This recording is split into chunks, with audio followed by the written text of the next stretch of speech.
Okay, good. Then let's get started. So welcome everyone. Just to remind you briefly of the format of the seminar. So as usual, we'll have two talks, 20 minutes each, plus 10 minutes of questions. And in between, we'll have a 10-minute coffee break where we'll move to breakout rooms. Now today we have two speakers. We have Christian Basteck and Paolo Turrini. Christian will talk first. But before we get to his talk, Josh had an announcement to make. Please go ahead. Yeah, hi everyone. I'm Josh, formerly at RPI, now at Rand.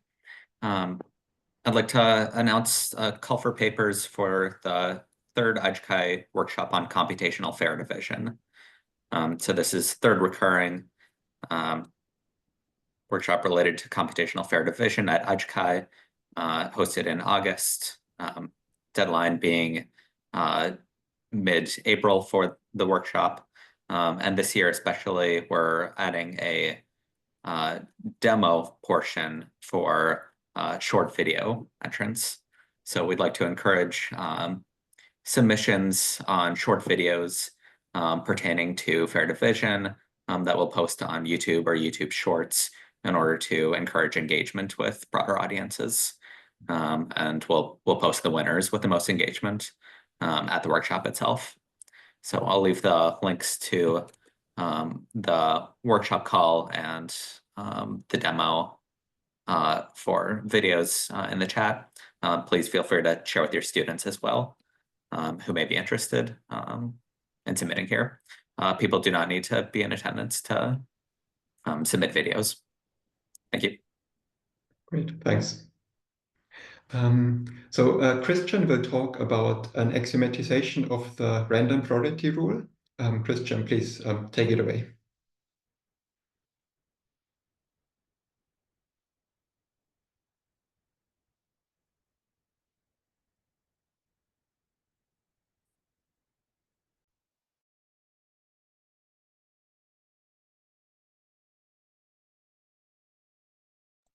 Yeah, okay, I think now you can hear me. So, yes, thanks for having me. As Florian said, I will talk about an axiomatization of the random priority rule. So let me jump right in. The problem at hand is quite simple. It's a straightforward allocation problem where we have n individuals and n objects, so that each individual should receive one object. And we assume that agents have strict preferences over these objects. Now, the task, of course, is to arrive at an efficient allocation, presumably also at a fair allocation. That's why we consider randomization. And what makes it difficult is the fact that preferences are private information. So we need to think about making it incentive compatible for agents to reveal that private information. And a very straightforward, very simple solution is given by, well, what's often referred to as a serial dictatorship.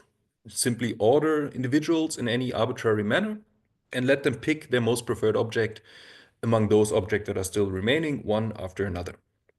Now, clearly, if you're the first to choose, you get your most preferred object, whereas if you're the last to choose, you just get what is left. So to correct for this perceived unfairness, presumably, we could randomize the order in which agents get to pick, and this gives us the random serial dictatorship or the random priority rule. Now, you could implement that also as by a direct revelation mechanism where we ask individuals to report their preference beforehand and then run this procedure as I just described it on their behalf. Clearly, there's no point in misreporting your preferences. So the mechanism is actually strategy-proof. Reporting truthfully is a dominant strategy. There's another approach, perhaps not quite as simple, but it employs market exchange. We could simply allocate objects initially, endow each agent with one of these objects, and then let them trade towards efficient allocation. Turns out actually that there's a unique core allocation.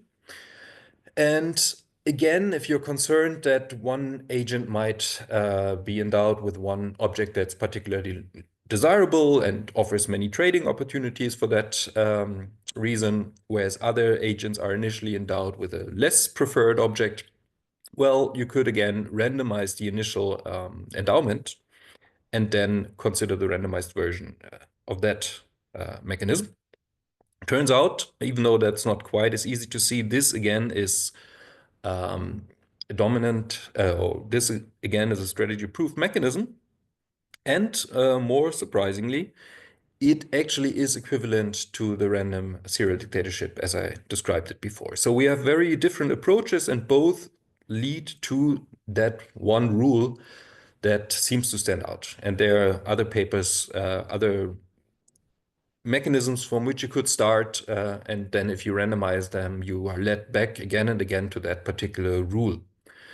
So the question is it perhaps because this is the only rule that is strategy-proof, exposed efficient, and treats agents equally, that would explain why we again and again return to that particular rule. And indeed, for 3 agents and 3 objects, that was proven by Anna Bogomolnea and Hervé Moulin in 2001. But for larger n, this is no longer true. So Erdős showed it in a context where we have possibly unacceptable objects, so where agents can refuse objects or simply have an outside option that they could choose instead. And recently, Lars Ehlers and I showed that even if you have no outside options, if indeed every agent has to accept the object that we allocate them, then again, there are other rules besides random serial dictatorship that satisfy these 3 axioms. So what is it then that leads us again and again back to that rule? If you think about practical mechanisms, well, if we consider slight strengthenings of strategy proofness, then indeed we arrive at a characterization. First paper to do that was Marek Dicher and Peter Trojan, who showed that if you strengthen strategy proofness to obvious strategy proofness, with the requirement that the rule should in principle be implementable in obviously dominant strategies, then random serial dictatorship is the only one.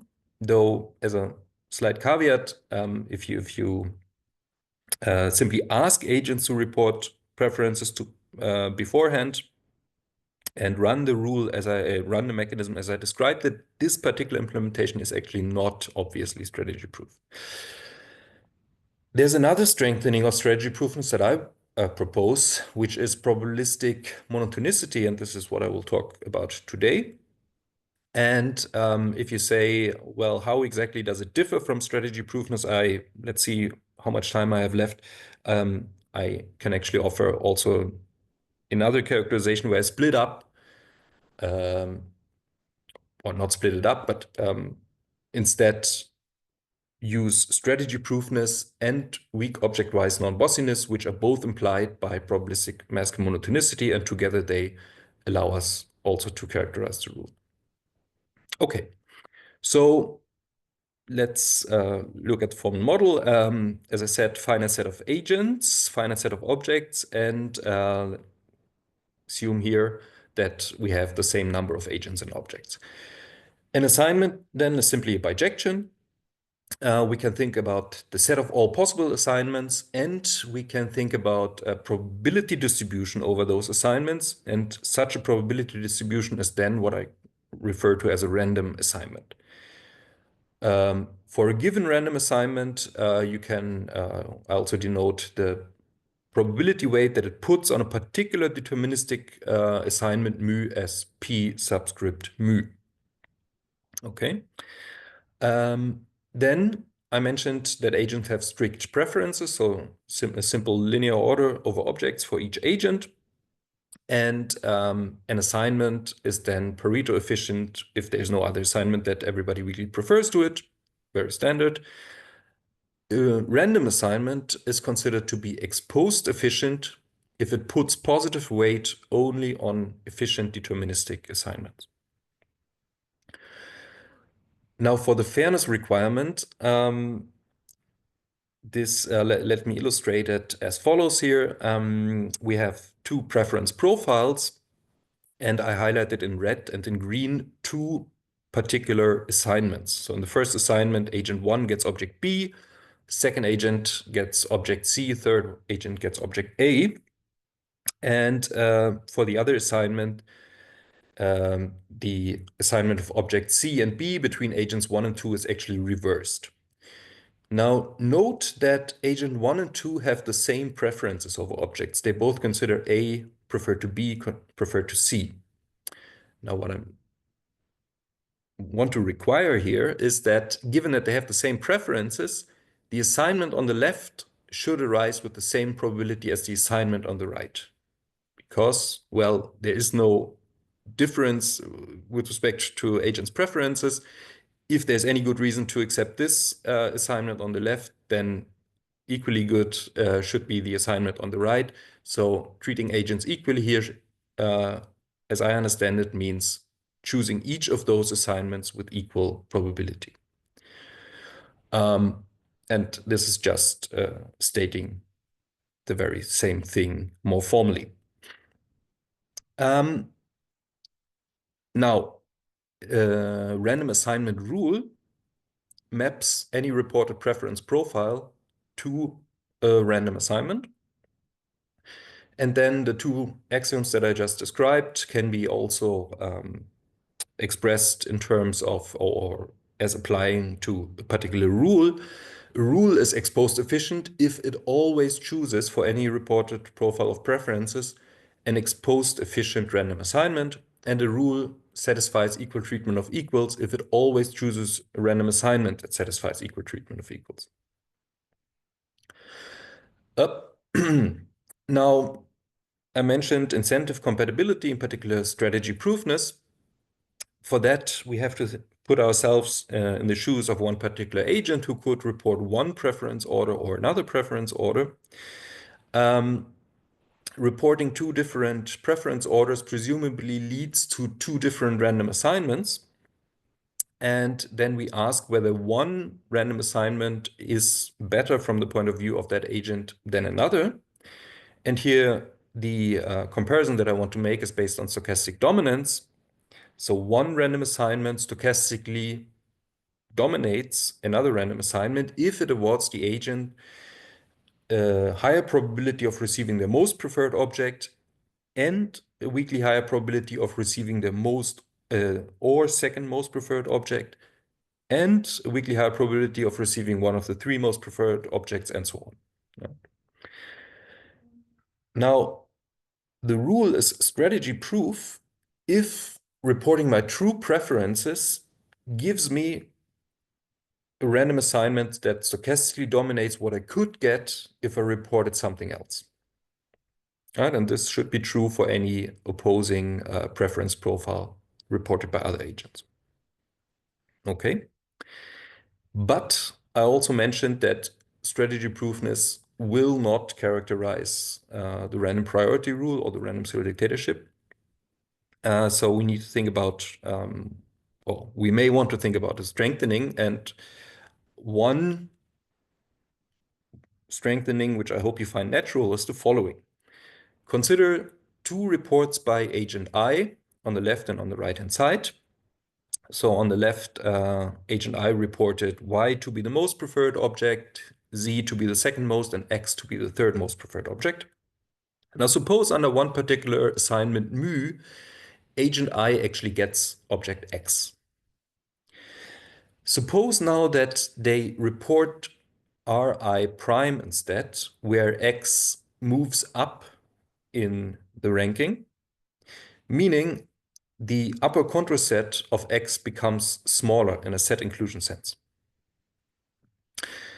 Now, that particular assignment mu, pointing out that the other agents still report the same preferences. So if we again choose that, I'm sorry. So focusing on that particular assignment mu, where agent I gets X. Under the new preferences, this assignment mu is now more preferred from the point of view of agent I.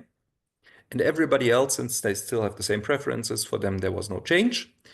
So what I would consider reasonable is the following response of the random assignment rule. If initially it chose mu with some probability, then after the change, it should now choose mu with a weakly higher probability. And as preferences change such that a particular deterministic assignment becomes more preferred, the random assignment rule should choose that particular assignment with a weakly higher probability. And this is now the same thing, again, stated formally. Let me point out that it is employing the same transformation of preferences that underlies the definition of Maskin monotonicity. Maskin monotonicity would say if a particular outcome becomes more desired in the eyes of agents, in the very same sense that I use, then if you chose it before, you should still choose it. Since we have a randomized, since we have a rule that randomizes, the implication now becomes it should now be chosen with a weakly higher probability. Okay. And then we are there. F, a random assignment rule that satisfies equal treatment of equals, exposed efficiency, and probabilistic monotonicity is actually the random priority rule. Now, connecting it a little bit to the literature, I initially mentioned that randomizing over deterministic serial dictatorships or randomizing over the core from random endowments both yield that particular rule. And the most general of several papers that further explored this approach is perhaps Bade. And what she showed is that if you start from any rule that is group strategy proof, which, by the way, is the same as Maskin monotonicity in that context here, and is exposed efficient, and then you symmetrize it by uniformly reassigning roles of agents, then you end up with a random priority rule. Now, since the initial rules over which you then randomize were Maskin monotonic, the symmetrized version will satisfy probabilistic monotonicity. So the theorem that I just described actually implies all those previous results without making it an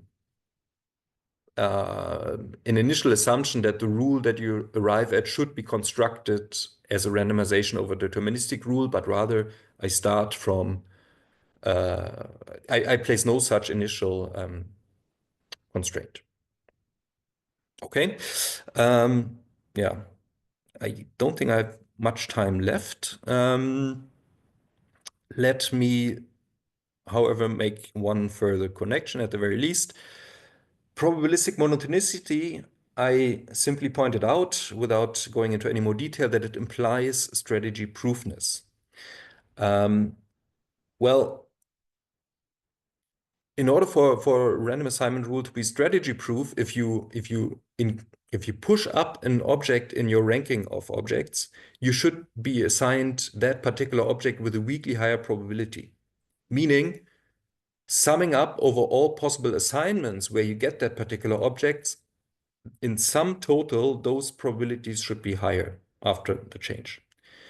Now, instead, probabilistic monotonicity requires that each assignment where you receive that particular object arises with weakly higher probability. So I'm not comparing sums of probabilities, but rather summons. In that sense, it is stronger. But for general social choice problems where you have strict preferences over all possible outcomes, Strategy-proofness and probabilistic monotonicity would actually be the very same thing. That's indeed what Gibbard uses in his characterization of random dictatorships. And for that reason, you might also view the result that I just gave you as, an analog of Gibbard's characterization of random dictatorship in the setting of random assignment problems. I lost track of the time. I'm sorry. I don't want to go over time. So we have about 3 minutes left. Okay, well then let me briefly discuss object-wise non-bossiness. So for a deterministic rule, non-bossiness would simply say you change your preferences. If you still receive the same object as before, everybody else should also still receive the same object. Now it's not so clear how to generalize that to a random assignment setting. Let me propose the following object-wise notion. If I change my preferences, and as a result of that, I receive a particular object with the same probability as before, then conditional on receiving that object, everybody else should also receive the same object in looking at the conditional probability distribution. Right? Applied to deterministic rules, that is the very same thing as non-bossiness. So for that reason, I kind of like it. And a weak version of that would require or would only consider comparisons where I change preferences by exchanging the position of two adjacent objects. So a swap of two adjacent objects. If I swap two objects, as a result of that, receive any particular object still with the same probability, then conditional on me receiving that object, everybody should still receive the same object as well. And then we can state the characterization theorem as well in the following manner.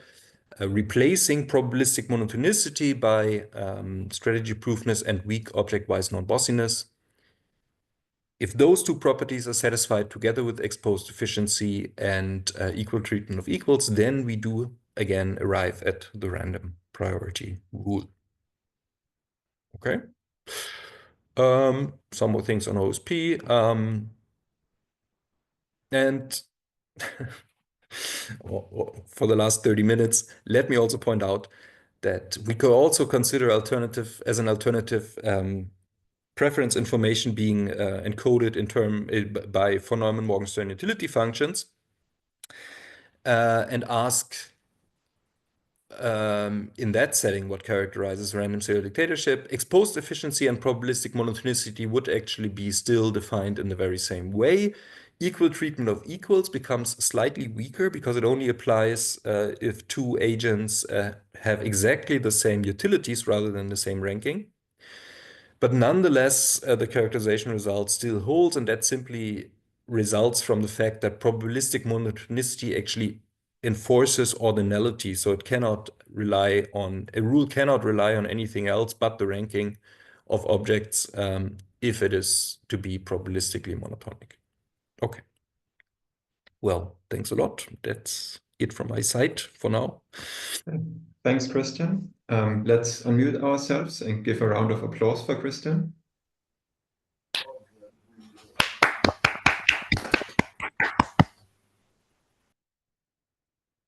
Okay, then let's get to questions. So during the talk, we had some questions by Dominic in the chat. The first one was about the definition of equal treatment of equals, which was defined on the exposed level, so assignment-wise. And Dominic's question was whether whether the weaker notion of equal treatment of equals, where you only look at the lottery over objects that each agent gets, would also be sufficient for your result. Yes, indeed. I don't think it would. I'm thinking at the moment about what is also known. Okay, so let me start. So a weaker definition would be if two agents have the same preferences, then the marginal probability distribution, so the individual lotteries over objects, should be identical. Now, what I can say is that if you have a random assignment that satisfies this weaker notion, you can decompose it, or you can choose one particular decomposition. You can choose one particular representation as a probability distribution over deterministic ones that will also satisfy this stronger notion. So in that sense, you could argue it's not that much stronger, but I actually do need it. Now, at the moment, I'm also thinking about another strengthening where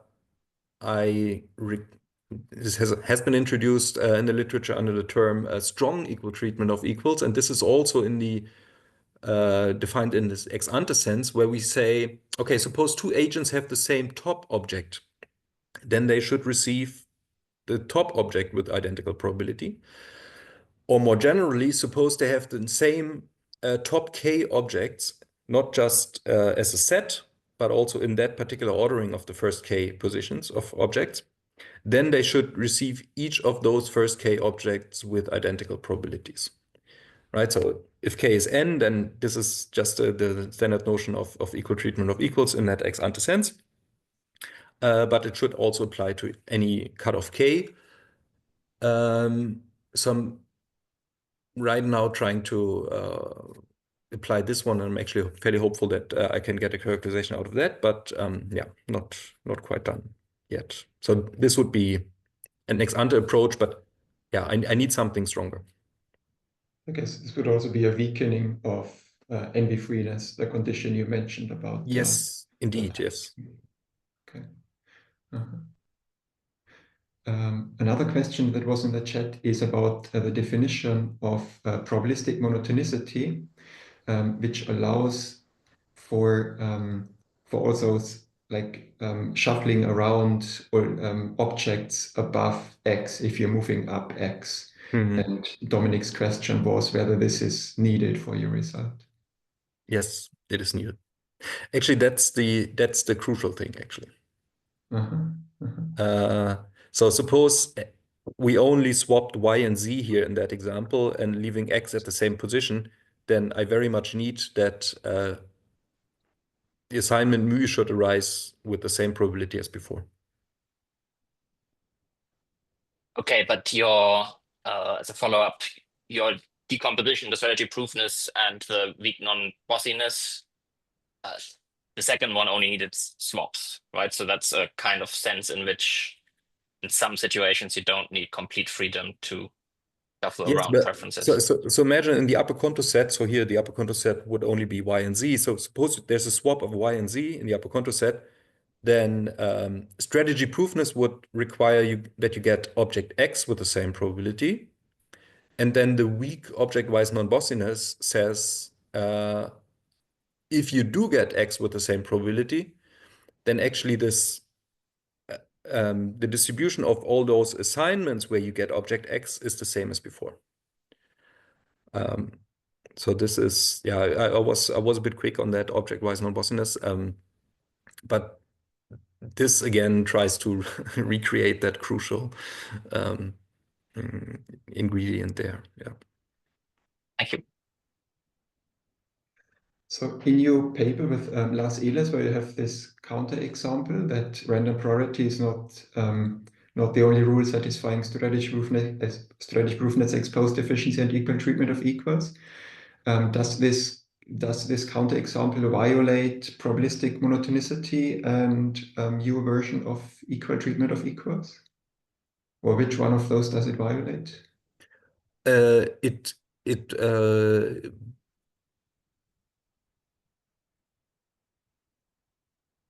violates the probabilistic monotonicity. Oh. So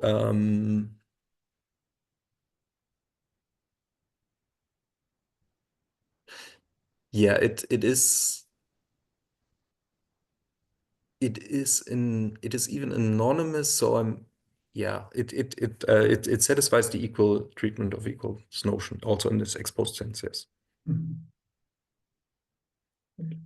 Any follow-ups on these questions? Or any other questions? Maybe can you say a few words about what that other rule is? Well, it's not a particularly appealing one that I would recommend for applications. It's basically just it takes random serial dictatorship as a starting point, changes it for some preference profiles, and then checks that strategy proofness in particular is still satisfied. And in order to make our life as easy as possible and be able to show in a reasonable with a reasonable amount of effort that it is still strategy proof, we actually try to change it as little as possible with respect to random serial dictatorship.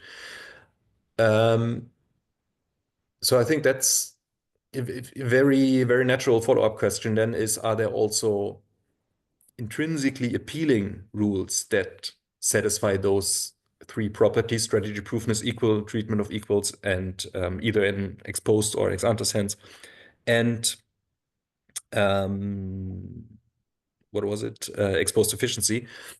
But this wasn't our main goal. Our main goal was to see whether there is something else out there, and now we know that even in the absence of outside option, there are other rules out there, but exploring that further, I think, yeah, would strike me as very interesting.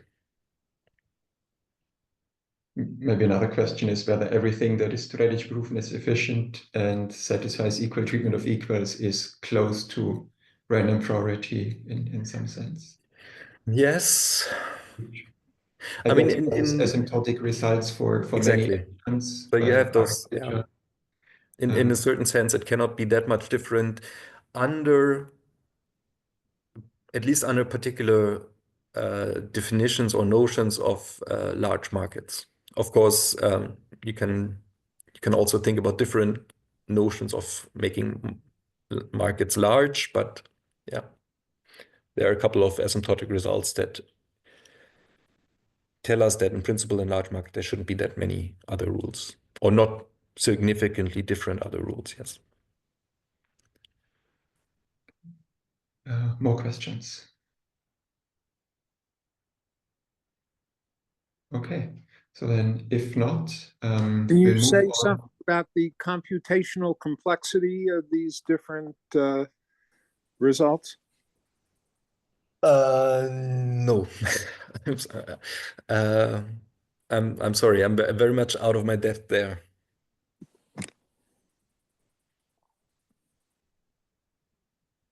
Good. So then let's move on to our coffee break. So we'll go to breakout rooms now. If you would like to join, of course. Otherwise, you can also get your cup of coffee at home. And then see you back in 10 minutes with Paolo's talk. Okay, so I think you are all back. So let's move on to our second talk by Paolo Turrini. He will talk about achieving cooperation with reinforcement learning alone.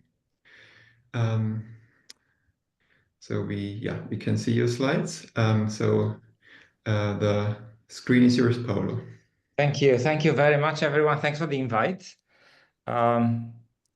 Just a second. Can you still see my slides now? Yeah, all right. So thanks for the invite. I'm featured in the picture of the COMSOC video seminar. I was here in the first editions. I disappeared for a while doing this, which I'm going to talk about today, which is an unusual topic for a COMSOC seminar, but it's about cooperation, good of society. If you heard Mark and William talk in the break, you'll see that is a topic that is important for the community. So I will talk about it. All right, so thank you. I just need to, okay, there you go. Well, I'm gonna, please, Florian, can you interrupt me when I'm like 2 minutes away from my time, yeah? Sure, yeah. In case I lose myself talking, which happens. All right, so this is joint work with Tom Leonard's, Chin-Win Leung, known as Dennis, who is also in the chat, and Anne Noe. And he's about the tension between social welfare, so the good of society, and individual welfare, so the individual incentive benefit.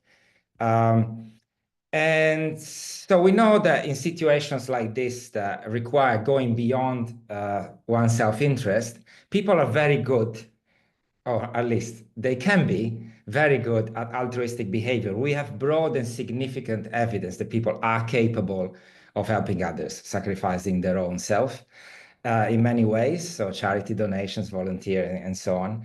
And the question for this research line is, can we design artificial agents that are self-interested and still capable of learning altruistic behavior, learning cooperation? This is a big question for cooperative AI. And of course, these days we have LLM agents that are trying to coordinate between themselves and humans. And it's a big question for computer science and many other disciplines. Sorry, I just need to figure out. Okay, there you go. So the benchmark that we are using to measure cooperation is social dilemmas. As you might know, social dilemmas are interactive decision problems, games, where there is a good outcome, where people cooperate and they share the benefit of cooperation for all, and the bad outcome where people defect and they are very selfish, and the outcome is not very good for anyone. And of course, people would like to be cooperative, but there is this T payoff, the temptation payoff, that can be, depending on how big it is, an incentive to deviate from cooperation and to lead instead to defection. So you have the temptation payoff and the sucker payoff, the payoff to be defected against, that can lead to a society that is not cooperative. So depending on how we arrange the T and an S, we get very famous in situations like the prisoner's dilemma, for example, but also situations such as the stag hunt game, the snowdrift, or a fully cooperative society. So, and the question is, can socially desirable outcomes of cooperation be achieved and sustained in equilibrium by self-interested decision makers? And okay, we go back to evolutionary psychology and to understand how a society of selfish agents can be cooperative. This is a quote by Martin Novak in his very influential and excellent paper, 5 Rules for the Evolution of Cooperation. He says, the cooperation means that selfish replicators forego some of their reproductive potential to help one another. But natural selection implies competition and therefore opposes cooperation unless a specific mechanism is at work. So the main message behind these 5 rules for the evolution of cooperation, where Martin Novak distinguishes mechanisms that make cooperation possible among self-interested agents, is that cooperation can emerge if these individuals, without sacrificing their self-interest, without being cooperative by design, have a way to identify, select, and stick to reliable partners. So partner selection really is what makes cooperation possible. And what we wanted to do is to study agents, so we'll see reinforcement learning agent, but basically self-interested decision makers in a variant of the prisoner's dilemma, which is called the optional prisoner's dilemma game, where it's a very simple game. So you have a population of agents that are paired, and these agents in pairs, they play a prisoner's dilemma with each other at each round, and they can choose whether to cooperate or defect. But also after choosing whether to cooperate or defect, they can also choose whether to continue play with the same partner or be randomly rewired to play with someone else. Okay, so if any of the partners in the pair decides to break, then the pair is broken and both are repaired randomly. Okay, so this is the optional prisoner's dilemma. So there is a minimal form of partner selection, as you can see, the choice, the wish to continue playing with the same person by either player. Otherwise, it really is a random pairing game. So we study reinforcement learning agents, and here I want to be very slow because I know many of you may not be familiar with this framework, so I'll try and be as slow as I can, but if I'm not slow enough, please interrupt me and I'll try and be even slower. So here is the situation. So we have these agents that are paired with other agents, and they are informed by the partner state. The state is the last move they made in the game. So whether in the game they last played, they cooperated or not. This information is known. I know this about my partner. Are they in a cooperator state or in a defector state? Which, by the way, the state now doesn't mean anything about the state later. This is the information I know, what they last did. Okay. So in these agents have, there are two different phases, like the game phase and the partner selection phase, as we discussed. And there are two possible decisions in each phase. In the game phase, I can decide to cooperate or defect. And the immediate reward that I get from this action is the game payoff. Okay? So depending on what my partner does, not what they last did, but what they do now, that's the reward I get. Or I can decide, I can be in a partner selection phase where I can decide to intend to stay or switch with my partner, depending on whether they are a cooperator or a defector state. The immediate reward for this is 0 anyway. So I'm going to evaluate how good partner selection is based on the accumulated reward. So here is how our agents work. We have a sequence of trials, and by trials, I mean they do partner selection, then game, partner selection, then game, partner selection, then game for a set amount. This set amount is optimized to 20 in our simulations, but it's a sequence of trials where they alternate partner selection and game, and they accumulate these rewards. And what these agents do is to update their Q value. So Q value is the representation of how good a certain action is in a certain state, based on the sequence of accumulated rewards, as I explained. So the Q value is about the action I take in a certain state. So how good is to cooperate with a defector? How good is to switch with a defector, and so on and so forth? Okay, so here is the update rule for the Q values. Is standard Q learning, is in fact episodic Q learning, because we use these sequences of trials. So every agent I has a Q value for a state S for action A, which becomes, so QISA is the new Q value.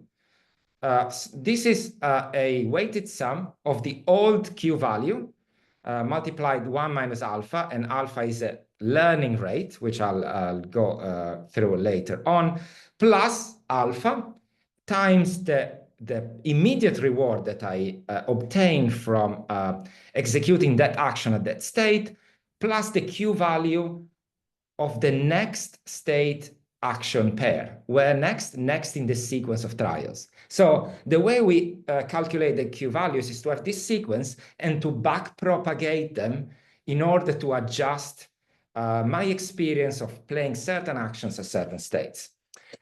As you will see, paired with the action selection policy, this exactly corresponds to evolutionarily stable strategies in the underlying evolutionary game. So think of this as best response dynamics. Okay, this is what Q value update does. So this learning rate is how much we value the new information as opposed to the old information, and we optimize that to a certain rate with some linear search. But it's a number between 0 and 1. This pi function is a payoff. So I'm seeing some messages in the chat. I want to answer them later, if that's okay, in the question, unless it's like not understanding what I'm saying, if that's okay. Please interrupt by voice if this is not the case. And S prime B prime is the next state action pair, as I said. So hope this is clear. We have Q values. So each agent has the Q value for each state action pair. How do we choose actions looking at the Q value? Well, we don't always go for the best, for the highest Q value. But in reinforcement learning, there is a trade-off between exploration and exploitation. So exploitation means going for the action with the highest Q value. Exploration means going for some random action.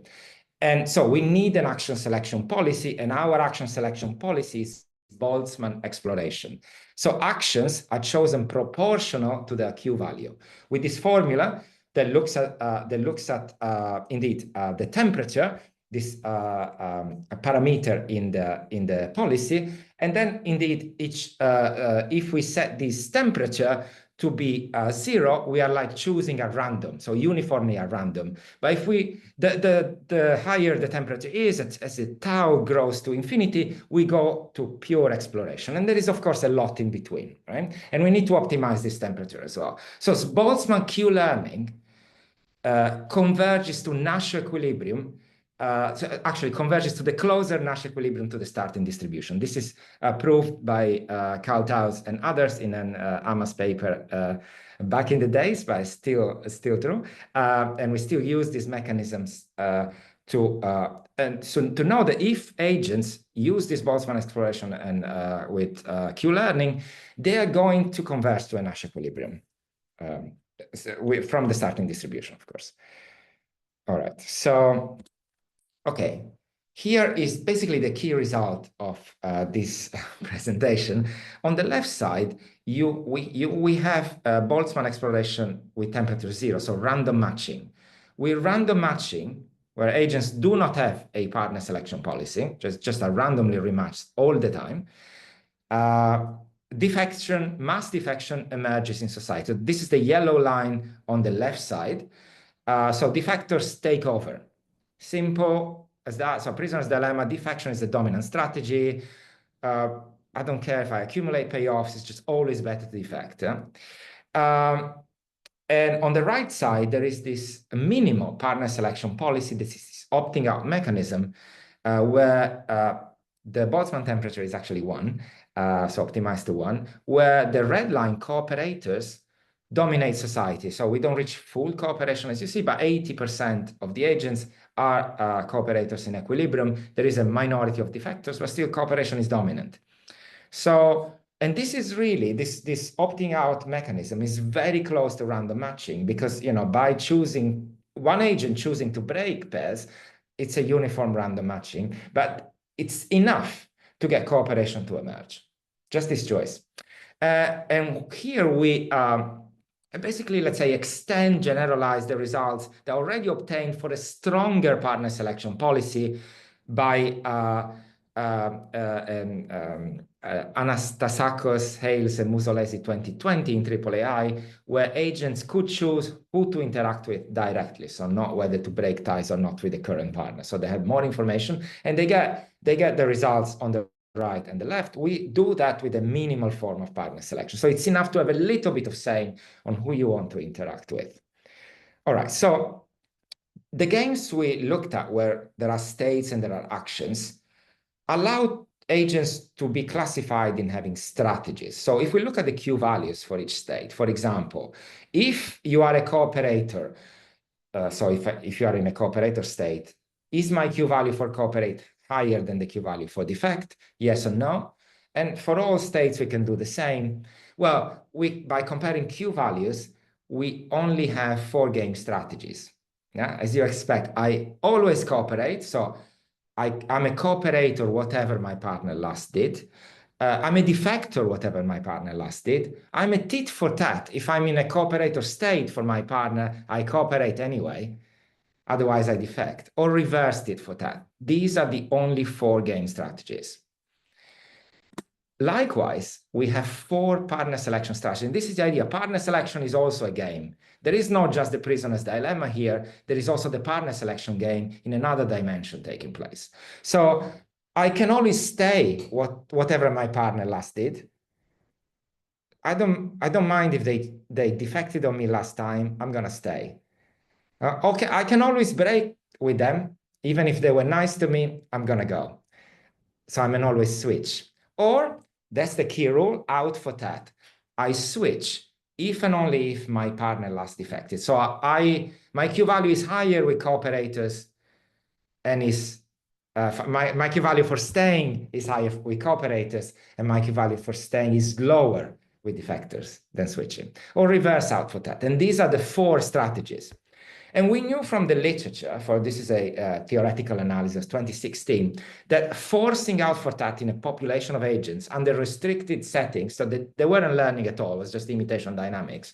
But this rule was good to promote cooperation, getting pretty much the same rates as we got as well.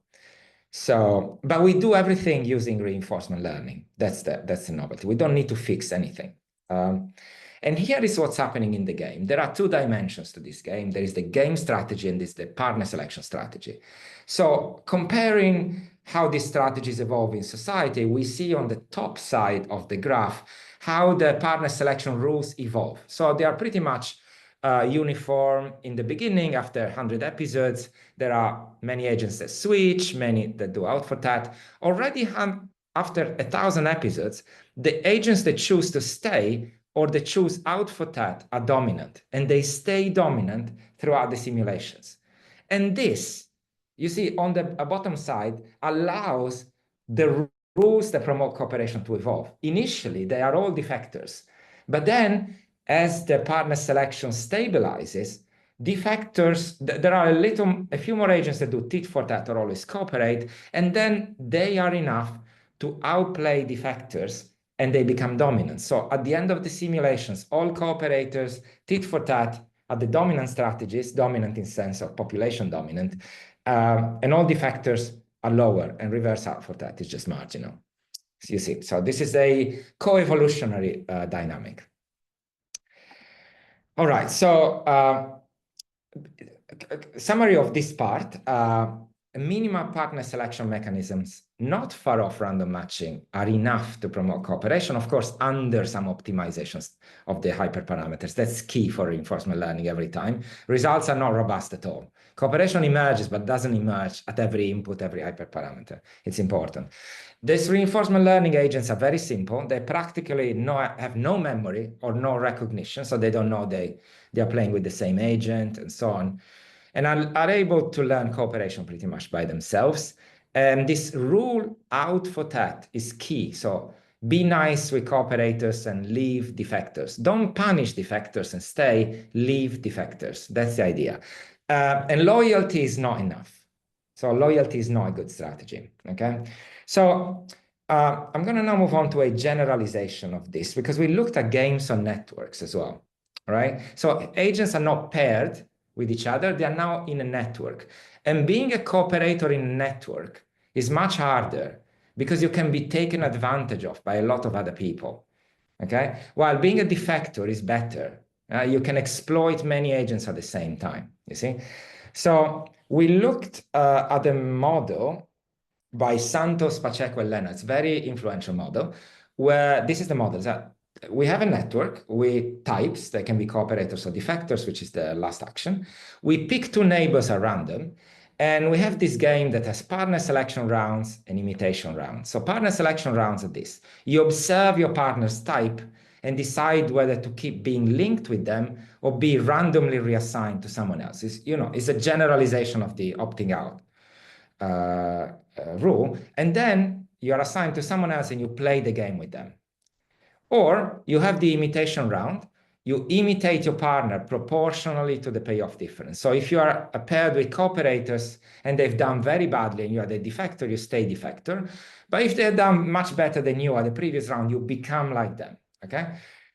And of course, depending on, there is here a natural concept of timescales, how often partner selection occurs versus imitation, okay? Well, 2 minutes left. Oh, okay, only. Okay, I don't even tell you this then. On the right side, you observe the results by Santos, Pacheco, and Leonard for different timescales on various social dilemmas, as you've seen in the first slide.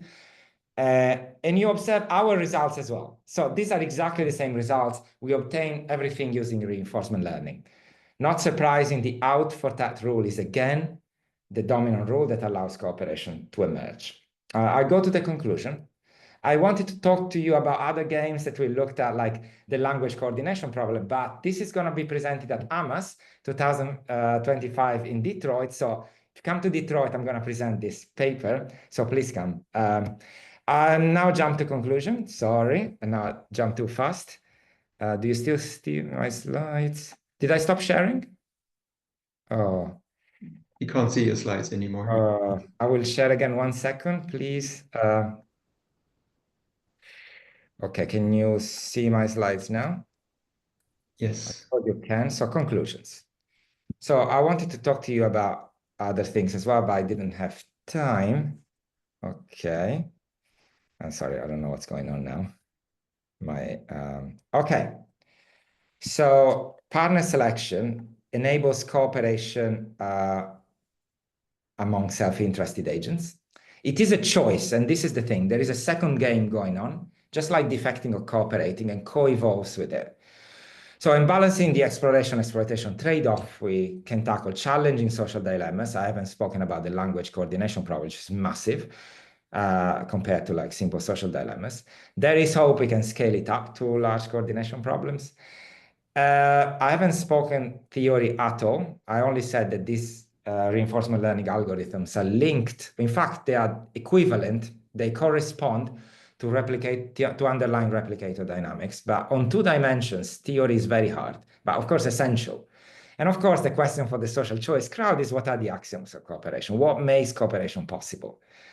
You need to tell me that, because I don't know. Human-AI interaction remains the big challenge, of course, in all fronts. So if we make AI that can achieve cooperation, will this make people more or less cooperative? Obviously, if I make an all-cooperate AI, it will be easily and overwhelmingly taken advantage of. This is not a good idea, right?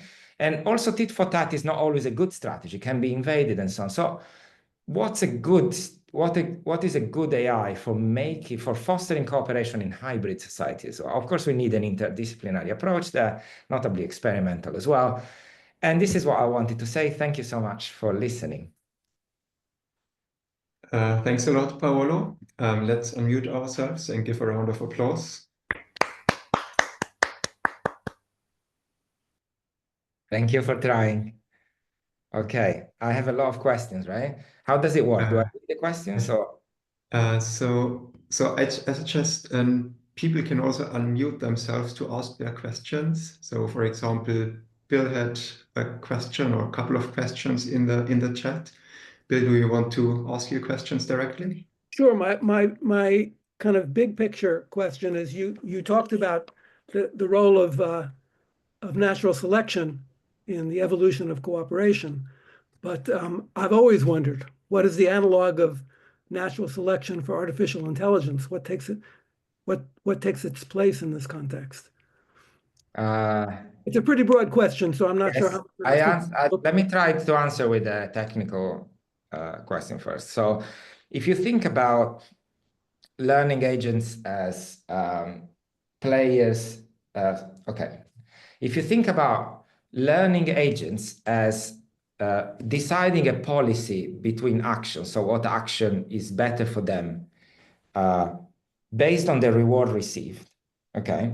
This corresponds to an evolutionary game where the actions are the types, are the strategy types, and the policy of the agent is the probability of these types to meet and have the fitness function and decide who survives at the next period. So types that reproduce means the action has a bit more weight. So this is the result by Borgers and Sari in 1997, where they show the cross-learning, a simple reinforcement learning algorithm, corresponds to evolutionarily stable strategies in the evolutionary game. So evolutionary games encode natural selection by types that meet and reproduce and so on. And this learning algorithm it encodes the agent that tries to balance actions based on the reward received. So this is the metaphor, really. And so building on this, I can say, well, you can see the agent as representative of this society that as nature. The agent is nature, okay? The artificial agent, and tries to optimize the best combination of actions. So this is the result I would give. Thank you. I'll hold off on my second question in case there's time at the end of other people's questions. So. Okay. Josh, you had some questions about a mean field approach and stable Nash equilibria. Yeah. I asked a couple questions here in the chat, but I can summarize them succinctly into two. The first is, how do your results relate to standard evolutionary approaches? In the sense that it seems like you have a random pairing network game, which is the official model of how populations of agents randomly interact with each other. So it seemed like your results would seemingly relate to or be the same as the sufficient conditions for evolutionary stable strategy of cooperation or tit for tat. Okay. So this is a game that doesn't, so the standard replicator dynamics assumes agents that are paired uniformly at random. I mean, this is the basic model. And this is like, this model has spatial temporal dimension, like it's got a partner selection. So the probability of two agents to meet is not a uniform random, but actually agents have a say on who to interact with. There is a paper by Rocha, Angel, Sanchez, and others, 2009, I believe is plus computational biology, but I'm not too sure. Then you have Rocha, Sanchez, 2009, where they basically argue that these models of evolutionary game theory do not account for this type of dynamics where you have networks evolving at the same time and with different rules than games, okay? Okay. Actually, I'm not sure. Also, this is their claim because there is no proof. However, if we look at partner selection as a game, and so we look at this meta game as a two-level game. First, I do partner selection, and then I do like game. It looks like we can form a matrix, just a normal form game, and then do random matching on that one. This is just a conjecture. So possibly, it is possible to do replicator dynamics on a massive matrix. I'm not sure how computationally feasible it is, but I think I have the impression that this is possible. It's not something I put much thought of. It's just an intuition. I think you're right, but there are people that argue you're not right because of this spatial temporal dimension. So I don't know. But good question. Yeah. Okay, thanks. I'm working on this type of problem myself, so Okay, we should talk. I'm going to email you. Definitely. Nisak was interested whether there is a connection between the Boltzmann-style Q-learning and results on regret minimization. If any thought about this? I don't know. Actually, it looks like I just know some regret minimizing learning algorithms. Conversing, I think you mean converging, right? Not converting, as in religiously.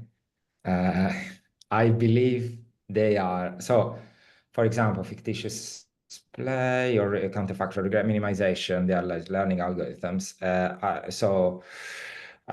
They do converge to a Nash equilibrium. Whether they converge to an evolutionary stable strategy of the underlying game, I don't know, but it's a good question. It's important to think about it, and I would like to think about this with you if you want to.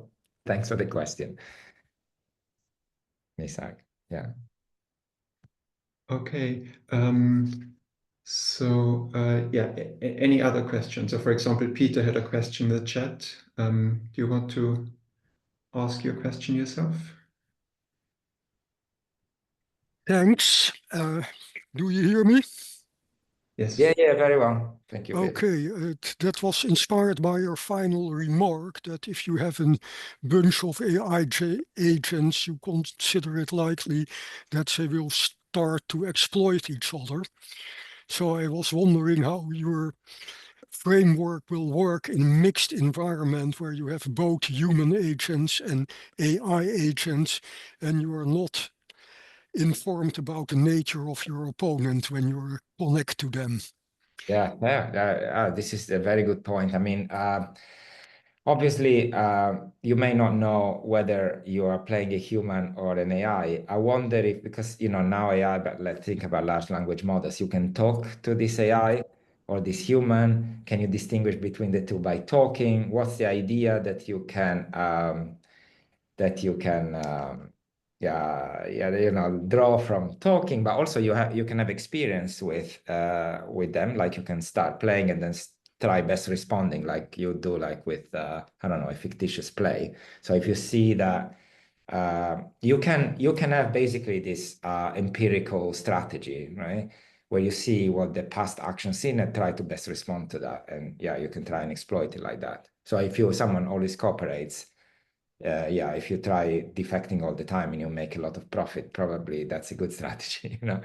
So it's not a one-shot game. That's all I'm saying. You have informations by playing. But yeah, this is a good, very good. And I think, so we're actually working on a human AI coordination game a problem with large language models, and it's very interesting. And also one of the treatments should be whether you know that the thing you are playing with is a human or AI, and yeah, to be continued. But good question. Yeah, it would be nice if a small amount of human participators would lead to coordination in a context where full AI agents only don't lead to coordination. That would be an interesting finding. Yes, I agree. Thank you, Pete. Good, thanks. If you have any more questions, now is your opportunity. So maybe I'll ask my second question. I was wondering, Paolo, whether this model has the opportunity, has the ability, if varied somewhat, to help explain polarization, in the sense that you get multiple groups that cooperate within the group, but not across groups. And these groups arise almost randomly from small changes in initial conditions, rather than because of something that's kind of built in. So it's saying that the emergence of polarization is in some sense natural. Yeah. So actually, I didn't speak. Very good question. I didn't speak about the large language coordination problem, where basically you have to. So the language coordination problem is that where you have to associate words with concepts, and you have a function that with a big value and range and so on. And that's a difficult problem, and the population needs to converge to one language, and you will need to optimize exploration and exploitation there. So we found out that if you are greedy about wanting to play with people that you already understood by initial randomness, so initially you play with someone and say you understood each other, that means you associate the same word to the same concept. If you want to keep playing with them, and everyone does that, what happens is that you generate very quickly closed linguistic communities where each group have their own language and they are really close and they don't understand each other, right? So, and if you do it at random, actually, completely at random without trying to be greedy, you solve the problem.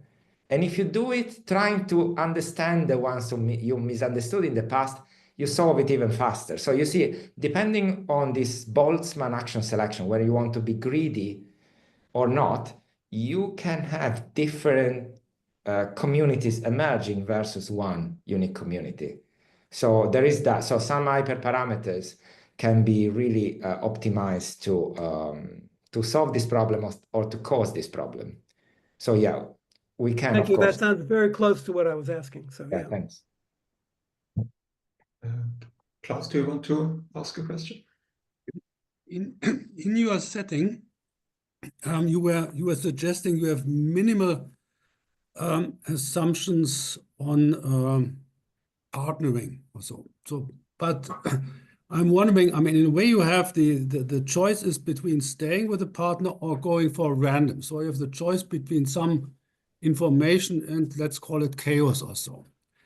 So that gives, in a way, there is a, so in a way, the partner doesn't have to prove much to be better than random in a way.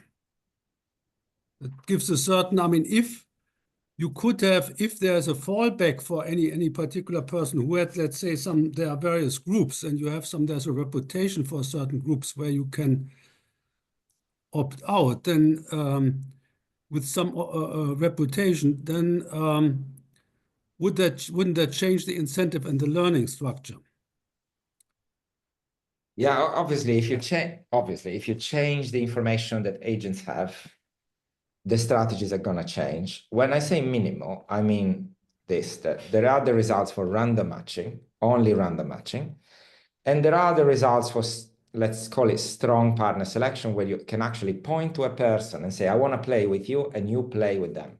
So this strong partner selection was it was proved to lead cooperation, random matching to mass defection. So we introduced this, when I say minimal, the smallest thing you can say. So you only can decide whether to ask your partner, ask them, not force them, ask them to stay or leave for random. And this is enough. That's all we say. Okay. So randomness, and by the way, the rule that emerges to be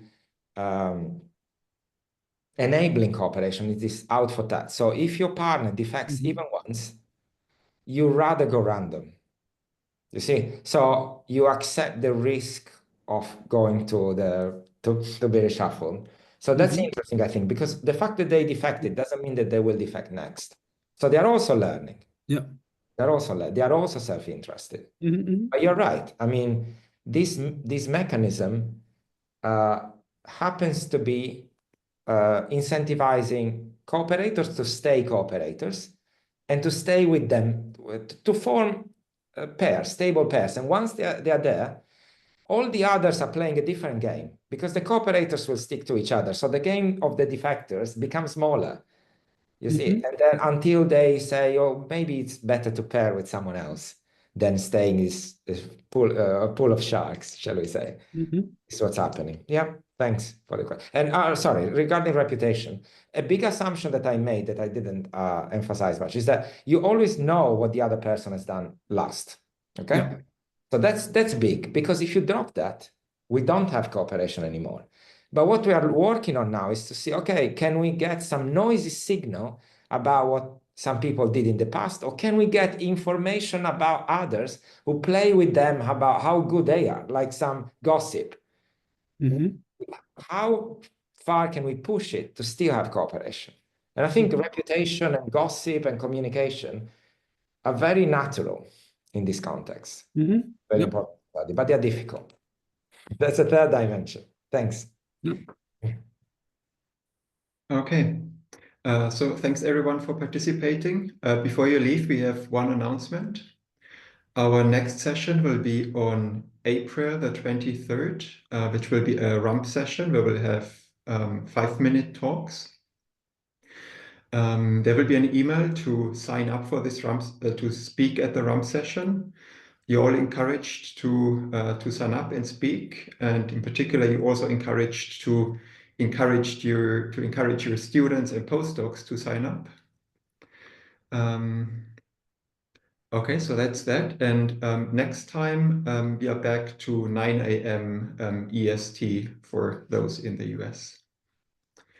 Okay, hope to see you there. Thank you, everyone.